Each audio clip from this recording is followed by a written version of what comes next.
Hello, I'm here to take a look at this month's previews catalog from Diamond Distribution, and I'm going to point out some of the things that either I'm personally interested or I think somebody else out there might be interested in. So there was nothing in the DC section of interest to me, and as usual in the Marvel section, I just go to the collected editions area. I skip the monthly stuff. So they are apparently getting back into the omnibus game in a big way. Avengers Volume 3, Avengers Volume 4, Avengers Volume 5. That's issues 59 through 149, along with a bunch of other odds and ends included. So, don't know that it's material I necessarily need to have, but as a foundational, Marvel title, it's interesting that they're making so much of it available. There was one other omnibus that I found interesting. Well, here's one actually. X-Men: The Hidden Years. It's a John Byrne's series where he filled in the gap between the original X-Men series and then the Giant Size X-Men relaunch. And if I recall correctly, this series was canceled despite it being profitable because editorial just didn't want to have these kind of books around anymore, and that led to Byrne not wanting to work for Marvel again. Of course, he's a mercurial personality on the best day. So, also by John Byrne, the Alpha Flight omnibus. I don't think there are any even John Byrne diehards who would say this is his best work, but certainly it was memorable. I had a set of it when I was younger. Has a great surprise after the first year of the series. Don't want to give it away in case somebody out there doesn't know, but it's an odd book for sure, and I don't know that it justifies buying an omnibus, but old Marvel. So anyway, into the big previews. So took me a while, a bunch of flipping before I got to the first thing I was interested in. Savage Dragon 266. Nothing much to say. You're either interested or you are not. Don't blame you if you aren't.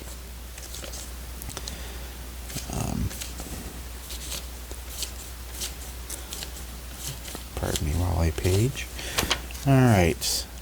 Another non-essential collected volume. The Complete Incorruptible by Mark Waid.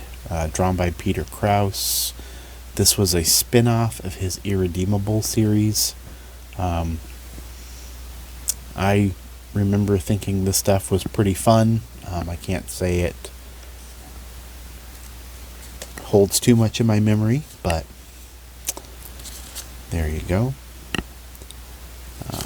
And then a full 100 pages further in the catalog.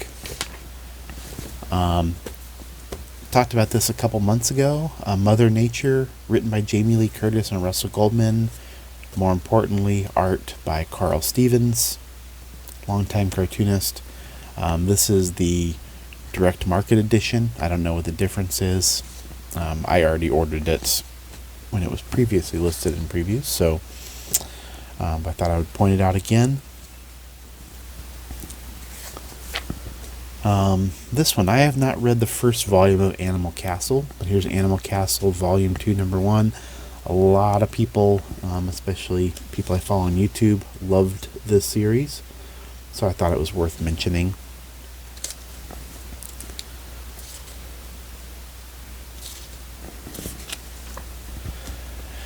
Another thing that doesn't particularly interest me, but Strangers in Paradise Omnibus. I'm not sure if this. I'm going to assume. It says it's a new printing of the Omnibus, which collects the entire series. So this may have appeared before, and I just didn't notice. As I said, it's not really my cup of tea, but obviously there's a lot of Terry Moore fans out there. I thought it was worth a mention. Here's a blast from the past, though. Myth Adventures Collected. This is work by Phil Foglio. I believe he is the guy who did Girl Genius. That's kind of what he's most known for now. But these are from the 80s. They were adaptations of the novels of Robert Asprin. Kind of fantasy comedy books done by Phil Foglio, inked by Tim Sale, apparently. So, not too sure what the market is for that, but there is a wealth of material in the world of comics to collect. This is interesting. A new collection of Olivia James's Nancy. Nancy Wins at Friendship. There's been at least one other collection of Olivia James run on Nancy. It's pretty good stuff. It's no Ernie Bushmiller, but it's, in a lot of ways, kind of as good as I think somebody could do with a modern take on it. And Olivia James is a pseudonym for whatever reason.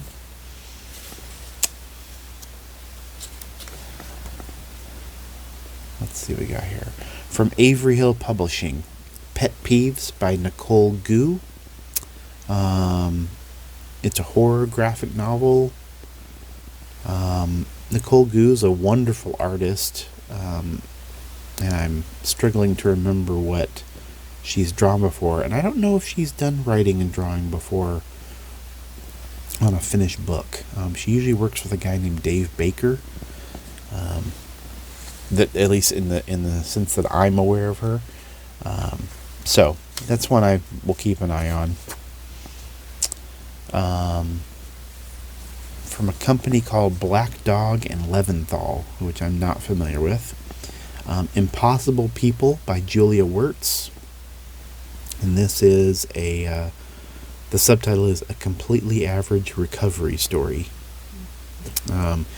Julia Wirtz's previous comics, I think she had a strip called Fart Party, or maybe a series of mini comics called Fart Party, and they were generally about, sort of slacker youth. So sounds like maybe she's gotten out of that and sobered up. From Conundrum Press, a publisher I'm always interested in, even though I don't always know who they're publishing.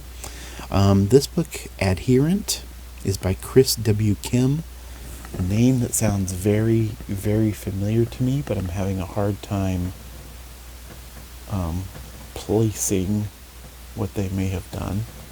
I'm straining my neck to see if I see anything on my shelves, and I don't. There's also a book here, Kettle Harbor, by Kyle Vingo Cram. It's a debut graphic novel from a Nova Scotian cartoonist. So, Conundrum Press is a Canadian company. But they publish some interesting books, and I feel like they're always worth at least keeping an eye on. This was strange to me. Dark Horse, they must not have an exclusive arrangement with Diamond anymore. They're here along with the rest of the rabble in the catalog, and so funny to see them.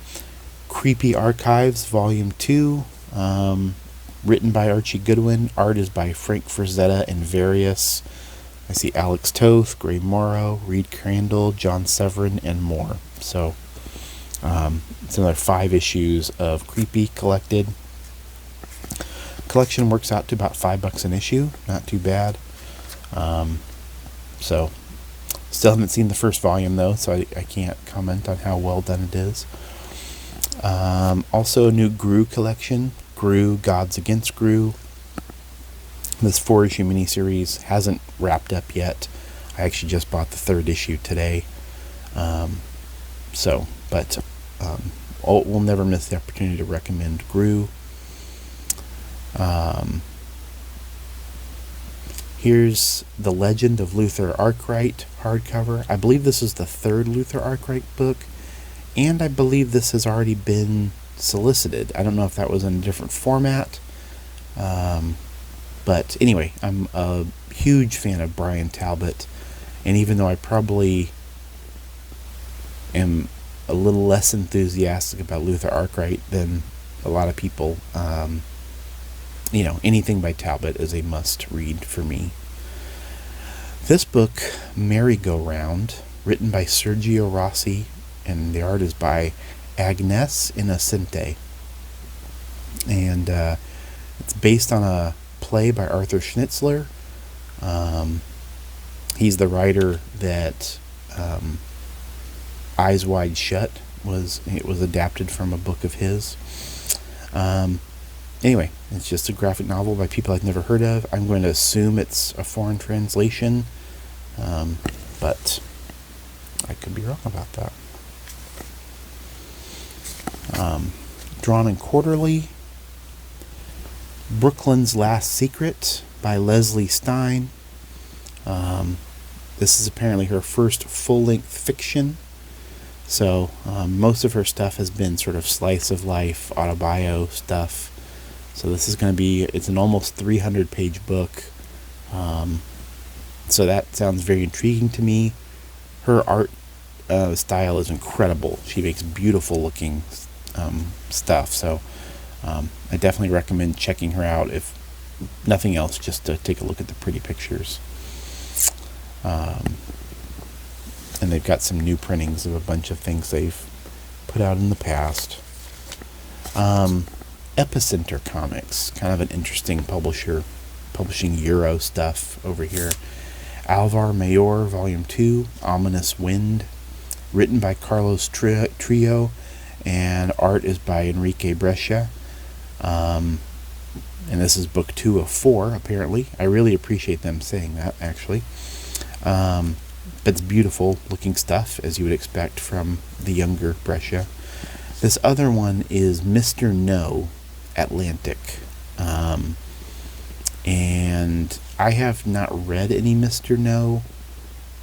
I took a look at some of it when it was solicited before and decided not to pull the trigger, but I would be curious to see the book in person, that's for sure. It's a big chunky book, 280 pages, so here we get into Fantagraphics territory. Anais Nin, Sea of Lies by Leonie Bischoff. And it is a graphic biography. I'm not sure. It says it's a prize-winning biography, so I'm assuming it appeared somewhere else first. I'm not sure where that was. But I'm pretty intrigued by that. Just the little bit of art that's included here looks very nice. This book here, Listen, Beautiful Marcia, by Marcelo Quintanilha. My apologies for my horrible pronunciations. This is an English language debut. Doesn't say where it's from. I'm going to guess it's from Spain, just because there have been so many books from Spain that Fantagraphics has published lately, but I could be wrong. It did win an award at Angoulême in 2022. This book, Hog Book and Laser Eyes, by Maria Bamford and Scott Marvel Cassidy. And it is a graphic novel accompaniment to Maria Bamford's acclaimed Netflix series, Lady Dynamite. None of that means anything to me, so that's one I'll look at when it comes out. Salome's Last Dance by Daria Tesler. Daria Tesler published a book through Fantagraphics FU imprint. The name escapes me. It has since been reprinted by another company. I think the only time that's happened. So, anyway, she's back at Fantagraphics now, not in FU. So we'll see. It's a short book. It's only 56 pages, but it's a nice 8.5 by 11 hardcover. So I'm sure it will be a handsome production. Daughters of Snow and Cinders by Nuria Tamarit. Says Princess Mononoke meets Jack London in this gritty eco-feminist adventure. Pardon me. So, once again, someone I've never heard of. That's one that I will have to check out in person. From Fantagraphics Underground, Mystic Debris by Justin Graydon. This is a debut graphic novel. They're invoking names like Gary Panter, Mark Bayer, Mark Bell. That's quite a lineup of similar artists. So we will see if that lives up to that. This one's interesting to me. Disney One Saturday Morning Adventures by Don Yippis, Laura McCreary, and Scott Gimple. The reason it's interesting to me is because these are from Disney Adventures and its sister magazines. And I was just talking to a friend recently about Disney Adventures. A lot of cartoonists did work in that magazine, which sold in massive numbers.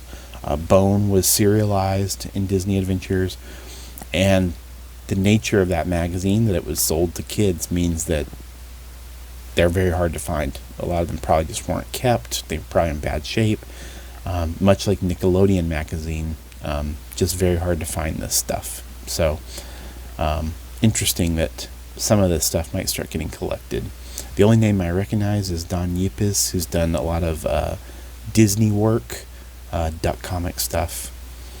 And then a new Carl Barks book, Cave of Ali Baba. This is volume 28 in the Barks Library. Don Yippis, mentioned again, down here. Guy who completed a story that was started by Carl Barks. So, that should be interesting. From First Second Books.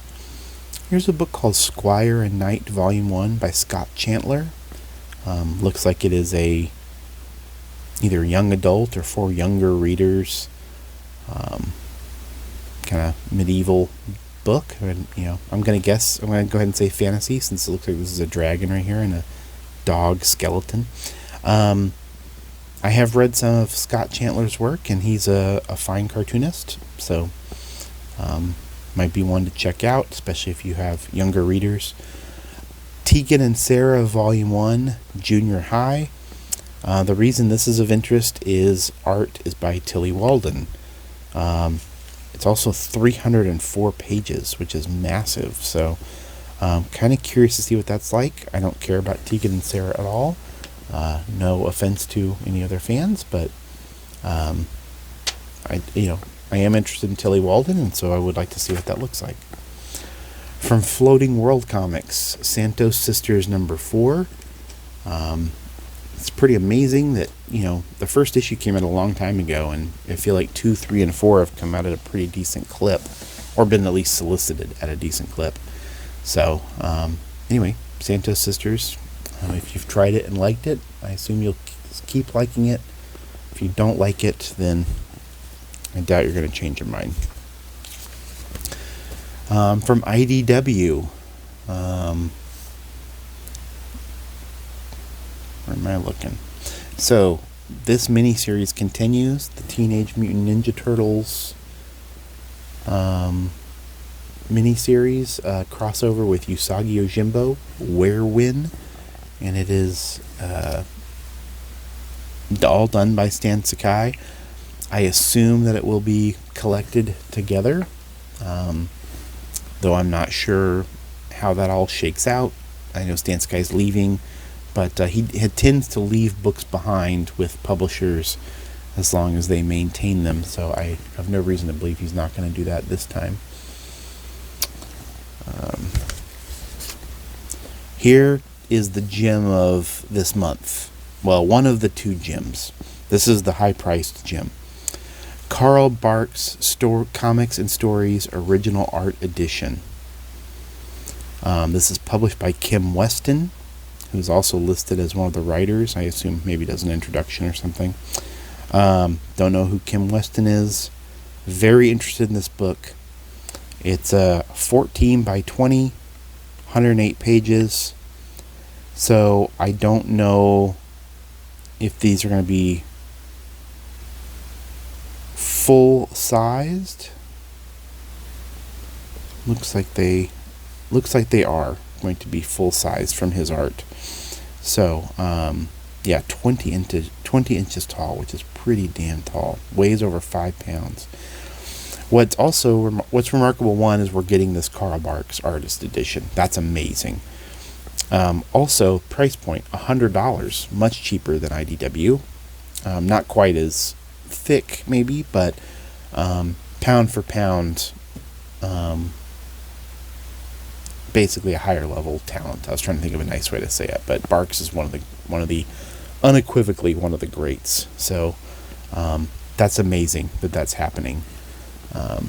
Looking forward to that.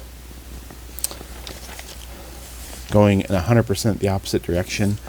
The Abolition of Man Deluxe Edition hardcover, published by Living the Line. This is done by Carson Grubaugh, where all of the art in this thing is done by AI. Not really sure what that means. Obviously, AI is something that's on everyone's... it's a topic of discussion at the moment, and most people in comics, I think, are hostile to it. And I don't know that I'm going to buy this, but I'm definitely going to pick it up and look at it and see what it looks like. So I am interested.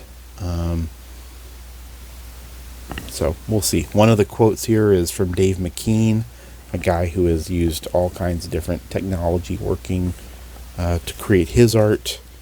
So, yeah, should be interesting to see. And obviously Carson Grubaugh is a cartoonist himself, so it's not as if he's just some guy coming in, typing in things and trying to pass himself off as an artist. From New York Review Comics, Ruling Claws, the Socialist Cartoons of Sid Hoff. Sid Hoff was a pretty accomplished children's book artist. That's about the only way I know his name. So these are his socialist cartoons that appeared in the Daily Worker under the pseudonym A. Redfield. Apparently he also did work for the New Yorker, which is a funny contrast. So anyway, that's an interesting sounding book. I had no idea about that aspect of Sid Hoff's career, since I had virtually no information about Sid Hoff before this, other than seeing his name on some books. So from Oni Press, this book, Memento Mori, by Tieto Takalo, a celebrated Finnish graphic novelist. So, not sure if this is a... yes, it sounds... okay. Chronicles her sudden, unexpected cerebral hemorrhage and the long road to recovery. So, it is an autobio book. Art looks interesting. I'd be curious to see it in person. It's printed pretty small. 5.75 by 8.25. Not that that's a deal breaker for me. It's a hefty book, 232 pages. So, anyway, someone I've never heard of. That'll be interesting. Here's the other highlight of the month. From Pantheon Books. Blood of the Virgin, hardcover by Sammy Harcum. Almost 300 pages, 8 by 10, which is great that it's going to be that size. He's been serializing this story in his own anthology, Crickets, for I don't even know how many years he's been doing that. And I feel like, at least within the small press world, there's a lot of buzz around Sammy Harcum right now that frankly wasn't there before. And I'm not sure if it was just the fact that Fantagraphics published an excerpt of this book last year in an oversized, beautiful format. If that made more people pay attention, but Harkham has been one of my favorite cartoonists for years, and I'm very, very excited about this book. I think it is a strong candidate for Book of the Year, and I'm not going back and rereading all my Crickets. I'm going to wait and read the book straight through when it comes out. I can't wait. From Paper Cuts, Ralph Azam, Volume 3, You Can't Stop a River. This is by Louis Trondheim, a legendary French cartoonist. Yeah, I love Trondheim. I recommend him heartily. I think he's always entertaining.